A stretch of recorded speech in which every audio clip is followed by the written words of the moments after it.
Yeah. Okay. So the origin of the tax, the origin of the tax is from taxation, which means estimate, and the tax is mandatory liability for every citizen of the country. Okay. So if you are a citizen of country, citizen of India, then you need to pay the tax at any point. Okay. So to for the growth of our country, and it is important revenue to any government. So the tax is the important revenue to any government. Okay. So before going to that, we'll see the history of tax. So what is the history? So according to, when do you think when the tax system was introduced in India? Okay. So the tax system was introduced in India the way back during the king system. I think I have explained this. The king, when they were the king system was in India, that time the tax system was introduced. If you are if you are residing in a particular region, if you are earning something, then on that amount you need to pay tax to the king, some portion. Suppose your area, entire area is 5 acres. In that 5 acres you are growing any product.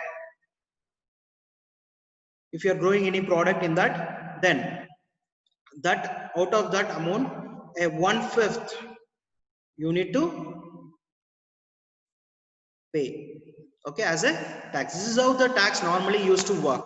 So in the evidence, written evidence, so when we came to know about tax in the written evidences from Manu Smriti, according to Manu Smriti, the king should arrange the collection of tax in such a manner the taxpayer did not feel the pinch of paying the tax.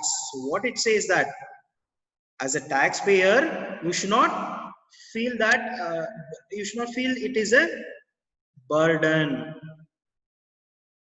Okay. So, and Manusruti, he has laid on that trader, the artisan should pay 1/5 of their profit. Suppose profit is to 25,000, then in this 1/5 they need to pay, that is 5,000 as a tax. Okay, 5,000 as a tax. And he laid down the traders, and where the agriculturers were pay 1/6, 1/8, 1/10 of their produce depending on the circumstance. This is what during the Manusmriti, this is the rule. So for gold and silver trader, for them 1/5, and for the agriculture is 1/6 or 1/8 or 1/10 of their produce during the Manusmriti era. Okay. So next is Artha Shastra. So when it comes to Artha Shastra, so here only you feel the proper tax was, we got a proper evidence. So Artha Shastra mentioned that each tax was specific and there is no scope for arbitrariness, and the tax collector determined the schedule of each payment and time, manner, equity being predetermined. So what it says that Artha Shastra, the tax collector, he need to fix the schedule. He need to fix the schedule when a person need to pay the tax, and what is the manner.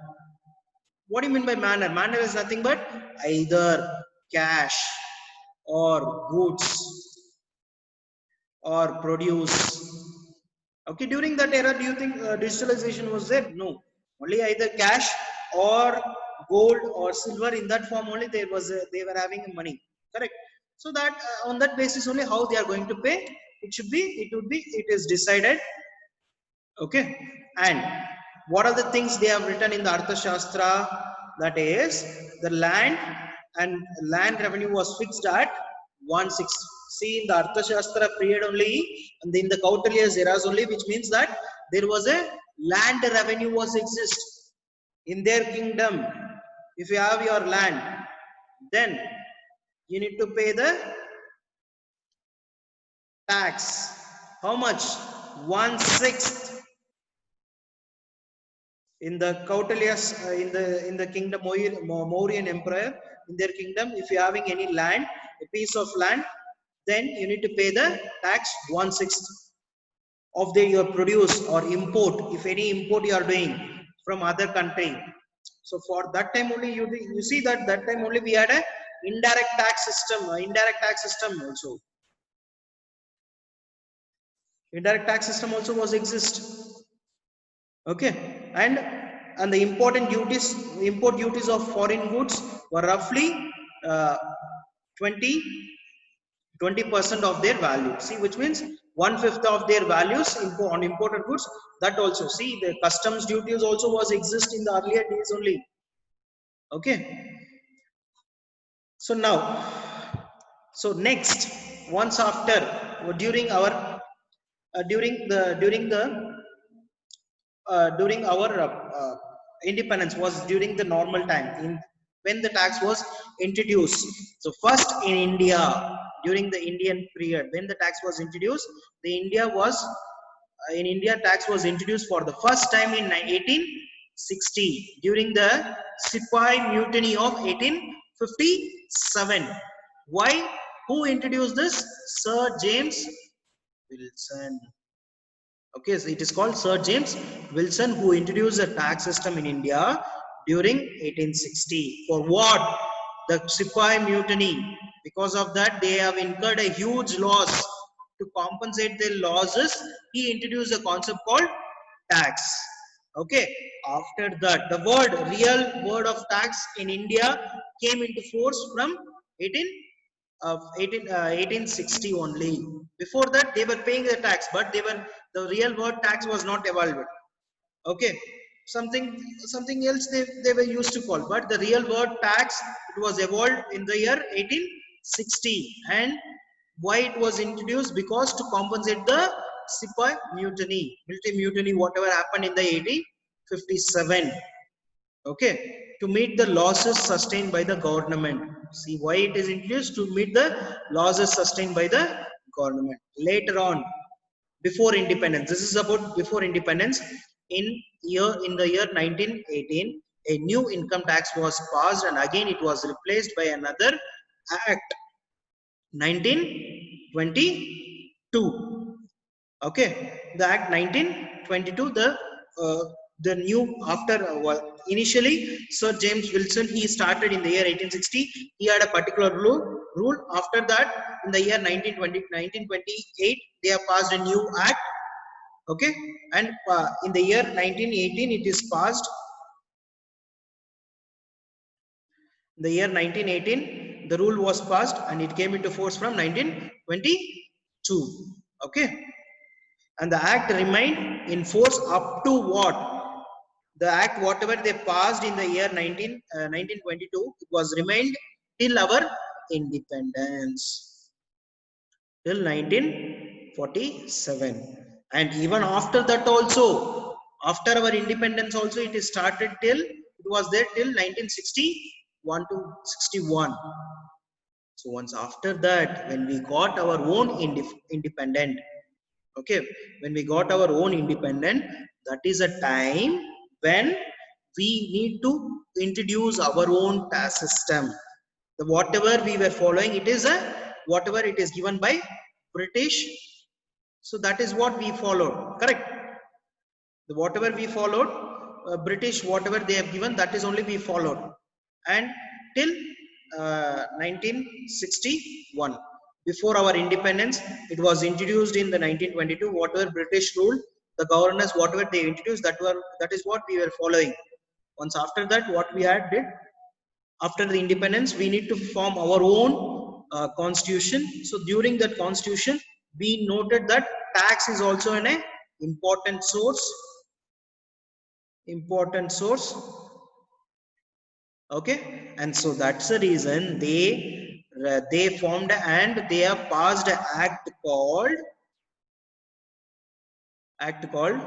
Income Tax Act 1961, and which came into force from 1962. Okay, from 1st April 1962. And next is, so before going to this, we need to understand why the government collect the tax. Okay, why the government collect the tax, we need to understand. So according to Dalton, the public finance is the Public finance is a branch of knowledge which is concerned with the income and expenditure of a public authority and with the adjustment of one to another. It deals with the study of revenue and expenditure of the government at the center and state local bodies. Okay, so the main reason the tax system was introduced because of public finance. Because of this public finance only the tax was introduced. Okay, to maintain the to concern with the income and expenditure of public. What do you mean by public? Public is nothing but people. Okay, so for people, if government want to spend something, how they will spend? Without money, do you think they can spend? No. So they also need a money, right? Okay, so that is the reason the tax they have collected from public, from people. They have collected a tax and the government, and then they spend it to the welfare of people. So this is a concept of tax. First they will collect from the people, the tax they will collect from the people, the tax government, and the government will spend for the benefit of people only. So that is the main reason, to maintain the sustainability and to maintain the welfare of the government. That's the reason tax has been implemented. Okay, public authorities have performed the various functions such as maintenance of law and order, provision of defense, production for bringing the economic development. The performance of this function requires a large amount of fund. Okay, so for this they need a large amount of fund. Correct. So they need a large amount of fund, various functions such as maintenance. So for provision of law and order, to maintain the law and order, to maintain discipline in a country. So what they need? They need to maintain the law and order, the rules and regulation. So to maintain that, what they need? They need money. So how they will get a money? They will get a money in the form of tax. Correct.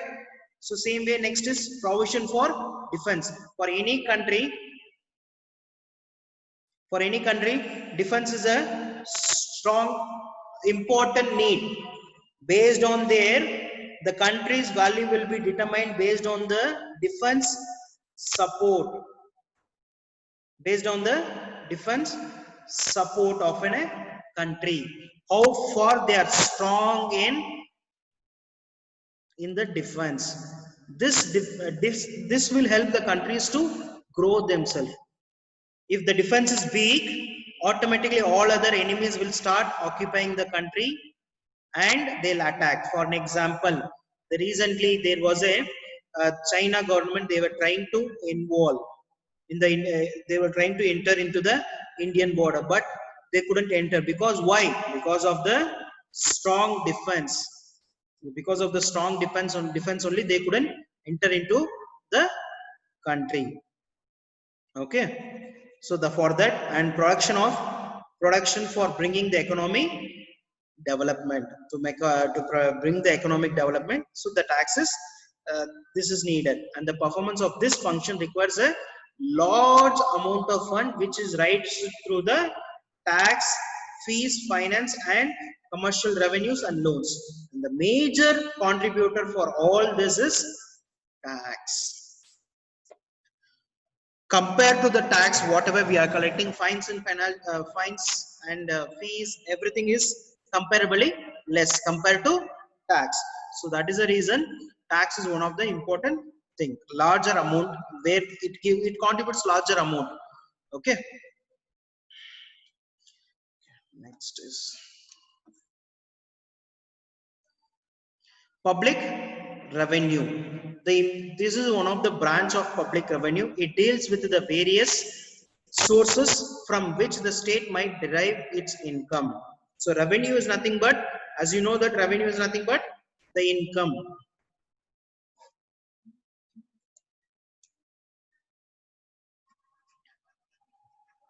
Revenue is nothing but the income. How the government can generate their income? This is one of the branch. That is, it deals with the various source from which the state might derive its income, and this source includes the income from tax, commercial revenues in the form of price of goods or services supplied by enterprises, and administrative revenues in the form of fees and fines and gifts and grants. So through this way only the government earns the money. Okay. Next is, what is the difference between public revenue and public receipt? The public revenue includes that income which is not subject to the repayment by the government. Okay, so which is not subject to the repayment by the government. And public receipts includes all the incomes of the government, including borrowing and issue of new currencies. In this way, public revenue is part of public receipt. Okay, so public receipt is nothing but it is public revenue is a part of public receipt. Okay. Okay, public revenue is a part of public receipt. So public receipt includes all the income of government, including public borrowing, issue of new currencies. In this way, public revenue. Okay, and public receipt is equal to public revenue plus public borrowing and issue of new currency. There is an equation called P equal to PR plus PB plus NC. So this is the concept called public receipt. This equation, that is public revenue plus public borrowings plus new currency, issue of new currency. This concept is known as public receipts. Okay, so now coming into our topic, that is taxation. The most important source of revenue of the government is tax. Okay, the most important source of any government is the tax. Okay, the act of levying tax is called taxation. The tax is compulsory charges or payment imposed by a government on individuals or corporations. The person who are taxed have to pay the tax irrespective of any corresponding return from the goods or services by the government, or the tax may be imposed on the income, wealth, persons and corporations and the rates of tax may varies. Okay. The person who are taxed have to pay the tax irrespective of any corresponding returns of goods or services. So what it means? It's nothing but if you are earning anything, in any income you are supposed to pay the tax, no matter whatever it is there. What is a taxation? Taxation is nothing but it's an act of levying the taxes is called taxation. Okay, the way how you levy the tax from an individual, or the amount supposed to be paid by an individual to the government. So that is only known as taxation. Okay, and objectives of tax. Okay, see, rising of revenue, regulation of consumption and production, how the consumers consumes and the production, how it happens, and encouragement of domestic industries, how the domestic to increase the domestic industry. How this will happen? How this objective of tax will happen? What is the difference? Why encouraging the domestic industries is object tax is implemented? Why? By the way of collecting the taxes, they may give subsidies to the domestic companies. Okay, and that using the tax you can reduce your burden. Instead of keeping your money idle, you can invest in some business and you can start up your own business, and through that you can get some subsidies, and through that you will be getting a tax benefits, correct? And which will encourage the domestic industries people to invest in the business and to earn money from that, correct? So this is one. And next is promoting economic stimulating investment, so increasing the investing habit. If you have the fund idly, the value of money also will not increase, the fund will also not be utilized. So if it is kept idle, nothing will happen. But if they are collecting a tax, so what you feel is, instead of paying amount to some person, instead of holding a money with me, I can invest somewhere. Through that investment, we can earn some money. Okay. So by investing, what you get is, for the money whatever you add, you will be getting a benefit, tax benefit, in the form of deductions. Okay, so that will increase the investment habit and reducing the income inequalities. Okay, oh, how much one person, because by collecting the tax, the inequalities will be reduced. The rich he has to pay the tax, or the poor he has to pay the tax whatever the amount he earns. Okay, everyone will be treated equally and promoting economic growth. How the economic growth will be happen? When your tax is collected, okay, so by the way of tax you can increase your infrastructure. When the infrastructure is good, then automatically your economic grows, the market, your product consumer market will increase. When the consumer market increases, then your economy increases automatically, right? So that is what promoting the economic growth and development of backward region. Whatever the tax they collect, they keep it for the development of backward region and ensuring the price stability. Okay, so these are the some of the objective of collecting the tax. Canons of taxation. So what is this canons of taxation? So canons of taxation is nothing but its system should be adhered certain principle which becomes its characteristics. A good tax system is therefore based on the some principle. Adam Smith has formulated four important principles of taxation. Adam Smith is four important principles of taxation, and a few more have been suggested by various economists.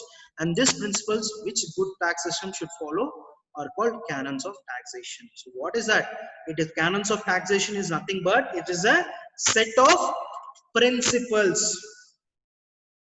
It is a set of principles which a good tax system has to follow. What principles? Principles is nothing but the way how you have to proceed, or the way how you have to collect the taxes. What are the aspects you have to consider before collecting a taxes? That is what discussed in the canons. Okay, so we'll go into that. First, canon of taxation.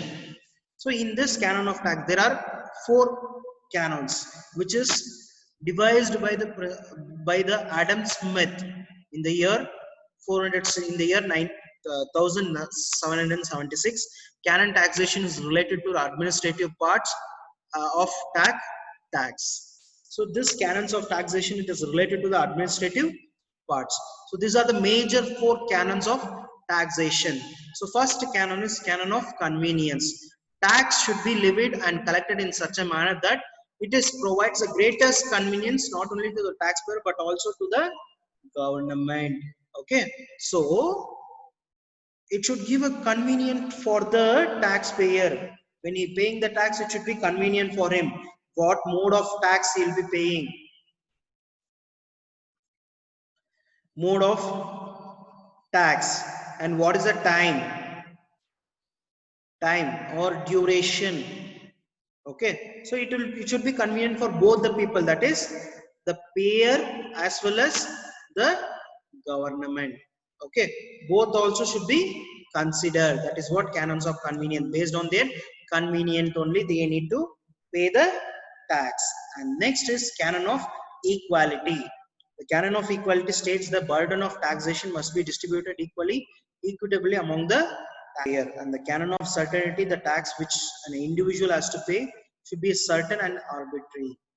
Okay, so first is canon of equality. Equality means it should be equally treated. The rich should pay equally and poor should pay equally. Okay, so it doesn't mean that the rich is rich people, he has a rich people, he has more money, he need to pay more tax. It's not like that. Not like that. Based on his income, he need to pay the tax. Suppose the poor is getting 5 lakhs, then he need to pay tax for 5 lakhs. Suppose the rich is getting 5 lakhs, then he need to pay the tax for 5 lakhs. So both should be treated equally. Rich and poor should be treated equally. There is no discrimination. The equality should be there among the taxpayer, that whether he pay how much he is paying, same amount only when he should pay for his earning. Suppose poor is earning 2 lakhs, 2 lakhs, then he need to pay tax. Suppose rich is earning 5 rupees, even for that he need to pay tax. That is what equality. Both should be treated in this way. Since you are a poor, whatever you are earn, you don't pay the tax. It is not like that. The government is very clear that they both are equal in front of the government. How much ever you earn, you pay the tax. How much ever you don't have income, don't pay the tax. You are earning some amount, pay the tax. That is what it says. Okay. Next is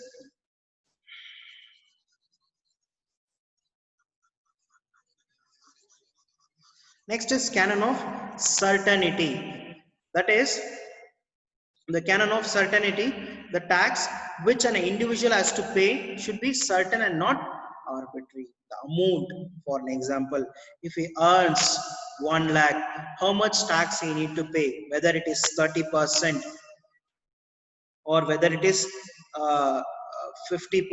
It should be very clear, or it should not vary. So because for an example, poor is getting 1 lakh. So for that poor, if you ask 50, you pay 15%. Will it be good? No. Okay. How much ever he earns, based on that he need to pay the tax, and should be individual has to pay certain and arbitrary. Certain time and specified time should be given for the payment. Okay. That is what certainty. And next is canon of economy. The cost of the collecting tax should be minimum as possible. Which is that how much ever minimums. That's the reason they have introduced a concept called tax slabs. Suppose what is that tax slab says? The tax slab says that if your income is less than 2,50,000, no need to pay tax. Or for first 2,50,000, no tax.